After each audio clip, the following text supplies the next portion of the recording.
everybody, my name is Russ. That is Lauren. Welcome to our Thursday music discussion video. And this one was a suggestion from a viewer of the channel. And we get enough that I forget sometimes who it was. And I'm honestly not sure who it was, but we are appreciative of it. And hopefully more so than me remembering who exactly it was that suggested the video. What matters more is that we followed through on it and were able to come up with some. When this came in, the suggestion, to me, like I had some that I could have thought of right off the bat, and I could have put more time and thought into it, but I was instantly like, oh, I think Lauren would do great with this. And what's funny is you have one of your picks that I don't think I would have thought of immediately. Oh. And as soon as I saw it, I was like, oh yeah, absolutely.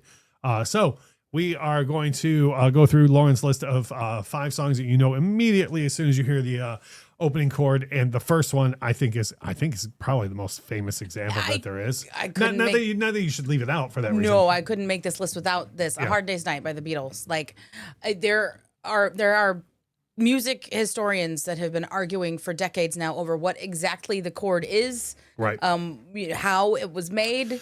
On this very platform, there's, I don't know, probably 1,000 videos. Yep. About just that chord. Yep. I mean, I don't care what it is, but I know what it is when I hear it. Yeah. You know? And actually we have a good friend of the channel who's a guitar virtuoso, and he talked to me about it once, and he said it's the combination of like 4 different chords and whatnot, and he has a ridiculous ear, so I would trust him with it. Sure. But anyways, yeah, it's insane. You got George's the 12-string guitar and then the piano making it happen. So yes, it absolutely is layered, and then it resonates, and then like you can't hear this chord without getting ready to watch 4 mop tops like running at you down the street. Like that's what this chord does. Yeah, for sure. You got that. Now the second one is the one that I wouldn't have even thought to include on the list, and you do got to be like in a quieter environment, because like if you play this at the jukebox at the bar or whatever else, no one's going to hear the first note. But if you're just like at the house or whatever, and somebody puts this on, even like what I mean is you're not playing the album, you're playing it on streaming or whatever else. The second this song starts, most people in the room are gonna be like, hell yeah. I know it. Yeah. November Rain, Guns N' Roses. And so like, you're totally right with that too. I kept second guessing myself about doing this too, because it's like, one of the things with this was, I tried, and I think I was successful in not, because there's a difference between opening chord and like opening riff or opening sequence, right, or opening like this, that, and the other. Even though this is a bad example, but it comes to my mind. First, there's the drum intro, but then the riff for Walk This Way. I mean, that to me is a riff. That's like, a riff, right? I'm trying to even think of something like, a better example from Aerosmith would be Same Old Song and Dance. Whereas like War Pigs by Black Sabbath, when that starts, boom, doom, doom, doom, like when Geezer's playing that bass, like the first thing you hear though is that forceful chord. Right. That to me is the difference. And to me, actually, I love a good low down there bassy piano note that resonates, and that's what I hear in this. Like, yeah, because there's more to it, but that boom, like it rings out even over the whatever comes next. Yep. And I think that's what makes it stick for me. Is just that resonating low piano note with you're like, oh, even if you have no context for what November Rain is about to be, that introduction kind of gives you a really good idea as to what November Rain is about to be. Well, I've joked about this on the channel before, but the difference between when Appetite was released and Use Your Illusion was 4 years, and at the time it felt like forever. Little did we know that Axl would show us what forever actually feels like later on in life. But like all of us, when we were waiting to hear any of that new Use Your Illusion, there was so much hype on this track. Because it predates Appetite, so like everyone knew about this song. It was coming, and like when you finally get right here, and it was just like boom, boom, like all of us were like, "Oh boy, here we go," And like when it all kicks in and everything, you're just like, "Oh man, this is gonna be something." Yeah. So the next one that you have, I couldn't agree more. I don't even have a lot to say about this. I just think it's one that most people should know. Yeah, you should know. Roundabout by Yes.